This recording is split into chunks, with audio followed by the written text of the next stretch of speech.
Biasanya Leonardo DiCaprio itu sosok yang kita kenal, percaya diri, karismatik, selalu terlihat pegang kendali. But not in One Battle After Another. Semua karakter itu hilang. Di sini Leo berantakan, paranoid kayak orang yang hidupnya kebanyakan mikir tapi kekurangan pegangan hidup. Dan itu bukan salah kostum atau gaya aktingnya, itu pernyataan film ini, revolusi atau mati.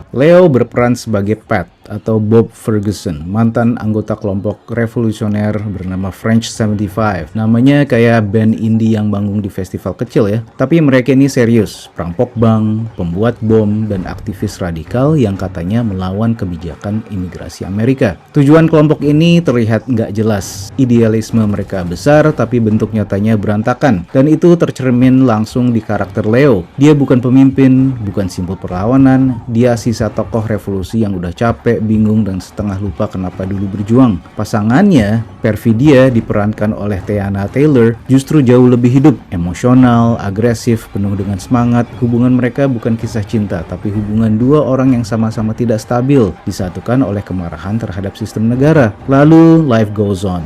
Mereka punya anak, ada pengkhianatan, ada penjara, dan 16 tahun kemudian, Bob hidup sendiri ngumpet di hutan dengan anak remaja yang hampir tidak mengenalnya. Di saat inilah film ini mulai terasa sangat relevan, karena One Battle After Another sebenarnya bukan soal revolusi yang berhasil, ini soal revolusi yang gagal lalu berubah jadi trauma pribadi. Dan itu terasa banget kalau kita lihat konteks Amerika hari ini. Ada satu adegan singkat di mana anak-anak imigran dikurung di kandang, dijaga aparat bersenjata. Sulit nggak mengaitkan ini dengan era Trump, dengan isu perbatasan, deportasi massal, dan politik ketakutan terhadap yang berbeda. Tapi menariknya, Paul Thomas Anderson, sang sutradara, tidak berusaha mengaitkan film ini ke satu presiden, bukan Trump, bukan Biden, bahkan bukan Nixon. Pesannya jelas, kebijakan ini tidak pernah benar-benar berubah. Yang berubah itu cuma presidennya. Dan ini menarik kalau kita tarik ke Indonesia. Di Amerika ketakutan diarahkan ke imigran. Di Indonesia ketakutan sering diarahkan ke yang beda. Beda pandangan politik, beda identitas, beda pendapat. Narasinya mirip, demi stabilitas, demi keamanan, demi ketertiban. Dan seperti di film ini, yang sering jadi korban bukan kaum elit, tapi orang biasa, anak-anak, keluarga, generasi berikutnya yang menanggung keputusan politik orang dewasa.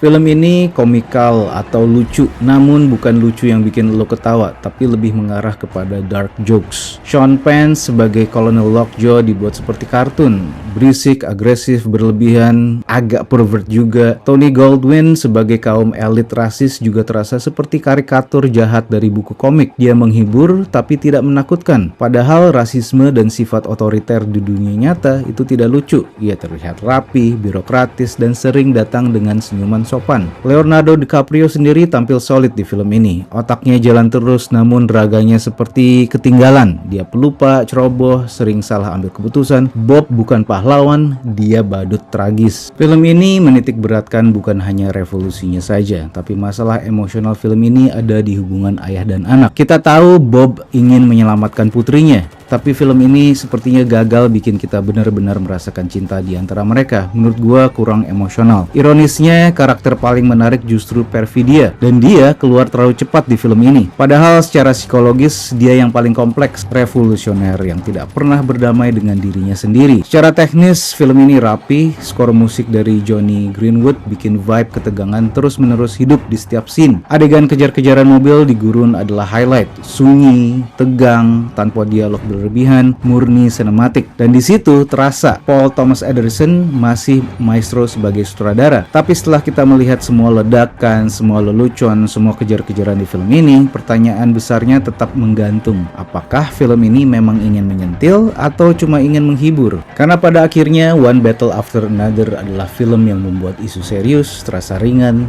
tapi tidak cukup tajam untuk membuat kita berhenti tertawa dan mulai berpikir lebih dalam. Dan mungkin itu semua bukan sebuah ketidaksengajaan. Mungkin ini cerminan dari keadaan zaman sekarang, baik itu di Amerika, di Indonesia, atau di negara lain di mana perlawanan sering berubah jadi tontonan dan kemarahan politik lebih mudah ditertawakan daripada dihadapi. Karena seperti di film ini, satu pertempuran selesai, lalu dimulai lagi. One battle after another. Udah gitu aja dari gua, bye.